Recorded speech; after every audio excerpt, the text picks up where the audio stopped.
Hello l'Académie Le Chant du Bonheur. Aujourd'hui, je vous propose un petit vocal pour vous présenter la psychologie positive, ses origines et son fondateur Martin Seligman. Dans les années 90, Martin Seligman, alors qu'il était président de l'Association américaine de psychologie, a donné une conférence pour signaler une chose qu'il considérait importante. La psychologie avait besoin d'un nouveau cap.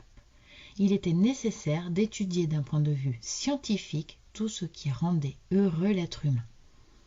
De cette façon, il serait possible d'aider les personnes à construire une réalité plus satisfaisante. Martin Seligman a été le pionnier de la psychologie positive. Cependant, il faut préciser que ce terme a été inventé plus tôt par Abraham Maslow.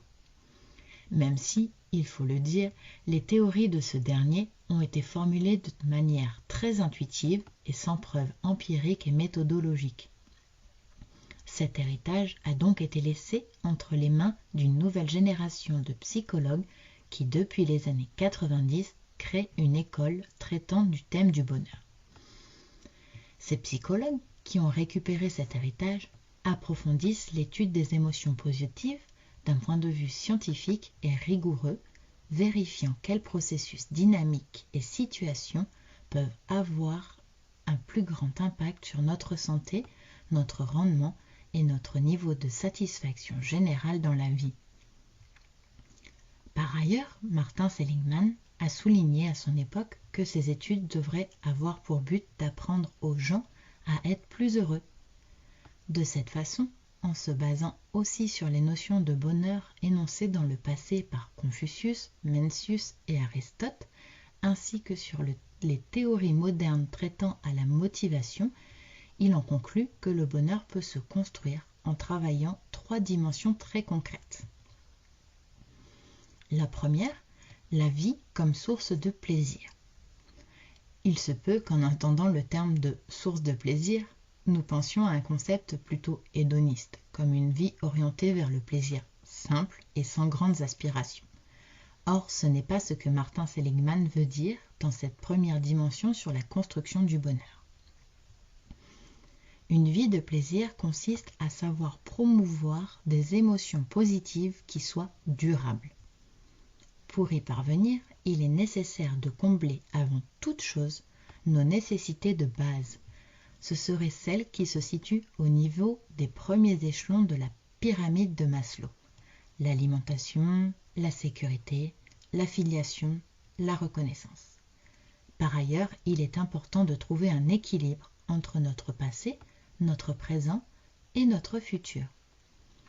Pour cela, Seligman propose la chose suivante. Nous devons être reconnaissants et savoir pardonner ce qui a pu se produire dans le passé.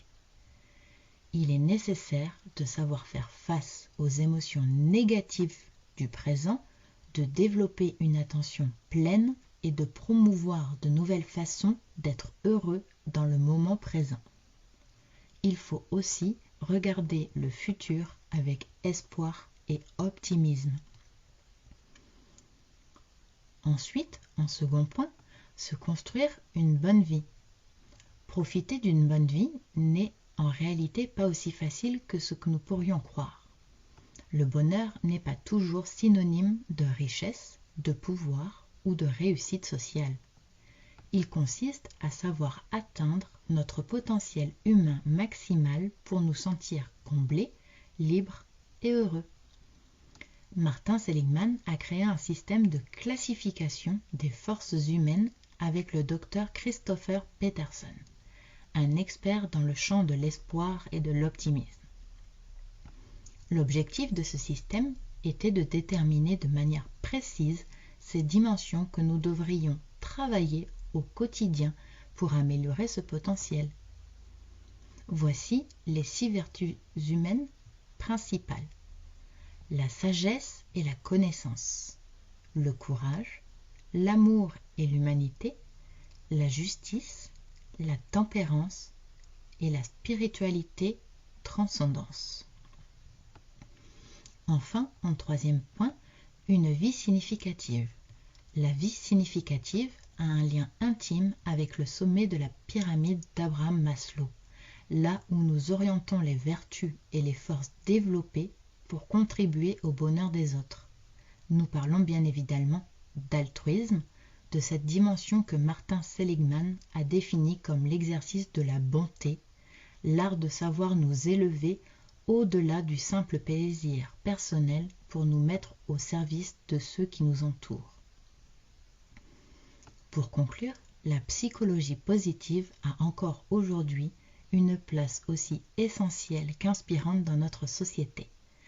Elle s'intéresse à ce qui va bien chez vous pour le renforcer et vous permettre de créer une vie orientée par le bonheur, le bien-être, l'épanouissement et l'accomplissement de soi.